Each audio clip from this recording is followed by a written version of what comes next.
may nabili tayo mga tsoy, no? Ang liit ng kalan.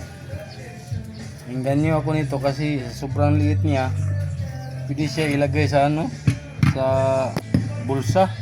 So kahit saan ka magpunta, pwede mo itong dadalhin mga idol, no? Kaya sinubukan ko talaga na bumili. Kasi para matesting ko kung legit ba to, kung kaya ba nito magluto ng ulam mga idol. So ngayon may nabili akong isda doon mga idol. Ano ito isda be? Natin itong ano, paksiw. Ito mga idol, oh. Ito yung nabili kong isda mga idol, no? So, try natin mga idol, no? Kung gaano ito ka-legit. So first mga idol, hinluan muna natin itong isda, no? Linisin muna natin mga tsoy ang isda na gagamitin natin, no, sa paksiw. Ganyan, kukunan muna natin ang kaliskis mga idol. Para kaluto niyan mamaya, sarap-sarap niyan. Ayan na mga tsoy, no? Tapos na nating nilinisan yung isda natin mga tsoy. So magsimula na tayo sa ating bagong kalan. Kung gaano ba ito ka-legit mga tsoy, tingnan nyo. Pag hindi ito makaluto, ibabas ko talaga yung, kasi nabili ko ito mga idol sa online, no? So tawagan ko talaga yung nabilihan ko kung hindi siya makaluto, no mga idol. So subukan natin ang galing nito, kung gaano ito ka-legit mga idol. Panakot natin mga tsoy, no? Ito yung spring onion, merong kamatis, merong atsal, saka may sibuyas, saka may sili, at luya. Yung sili na lang wala dito mga idol. Gagawa tayo ng paksiw na bangos. Ready to fire na mga idol.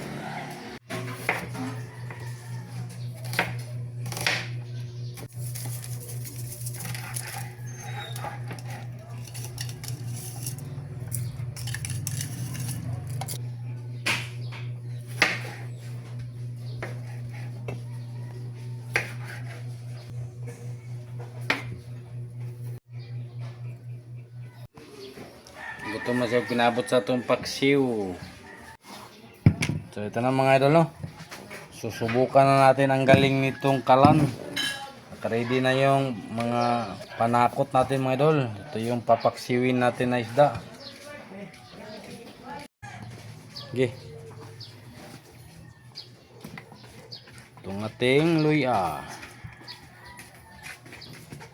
Bombay mga tsoy. Kamatis. Ganito magpaksiw sa amin mga tsoy, no? Lunod mo na lahat yung mga ricados. Iusaw mo na yan lahat para pag bukal. Ito, ayan mga idol. Pati mo. Ito yung onion spring. Sibuyas dahon in Visayan term. So, tapos na mga tsoy. Dirinta sa itong kalan. Ato na siyang halingan. Paano ito siya butangi ka ng dagan sili mga tsoy, kay may mga bata na kumain din nito mga tsoy, no? So mamaya na natin lagyan ng sili pag doon na sa plato natin mga tsoy.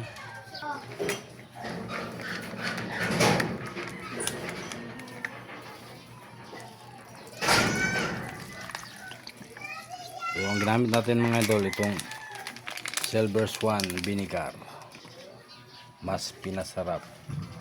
Pagkatapos dito na naman tayo mga idol, no? Kung paano ito i-assemble. So diyan pala ilagay yung ano, yung anong tawag to, butin yung tawag yan mga idol.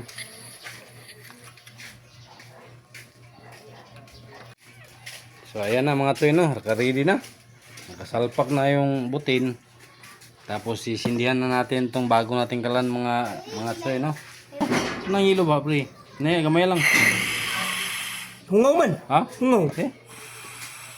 Ito. Sig dito ba? Ito. So yan mga idol, no? Titisingan natin. Bubantayan natin kung ilang oras na bago maluto. Gamay na ba kayong suka? Sige, baik sila. Ano sa oras to? Ano? Ha? Ano? Titingnan natin mga idol kung legit pa ito mga idol. Taklobi na. Yung hangin. Kaya talo sa plywood. Lagyan natin ng taklob yung pikas mga idol. Yung sa kabila kasi mahangin. Hindi concentrate yung apoy mga idol. Oh, yan na mga idol. Nakita natin yung apoy mga idol. Oh. Suga yun. Suga na eh. Malakas pala siya umapoy mga idol. Madali lang maluto lang yung ulam natin dito mga idol. Maganda to para sa mga camping. Mga camping sa may lasang mga idol. Ito yung nadali natin mga idol. Legit pala to mga idol. Ano? Kitang kita yung apoy mga idol. Babantayan natin mga idol kung ilang minuto ito maluto mga idol. No? Malakas pala niya umapoy mga idol. Mura lang ito mga idol. No? Bibili kayo nito, wala pa itong 100. Tapos makakaluto ka na mga idol. Mas mahal pa yung yung isda na binili ko mga idol. No? Kasi yung isda 200 yun. Tapos ito wala pang 100 mga idol. Bata nga nagulat sa atong paksiw mga idol. Oh. Muna itong bata idol. Kung saan naman gulat sa atong paksiw, mukha mo na. Kung mo naman sa isda nga paksiw mga idol. No? Iba tatal. Ayan na mga choy, nibukal na mga choy, no? Around 20 minutes lang mga choy, luto na yung ulam na niluto natin dito sa butin mga idol. Ang sarap, grabe, super bango mga idol, no? Ito na yung finished product natin mga choy, ready to serve na. Shall we eat?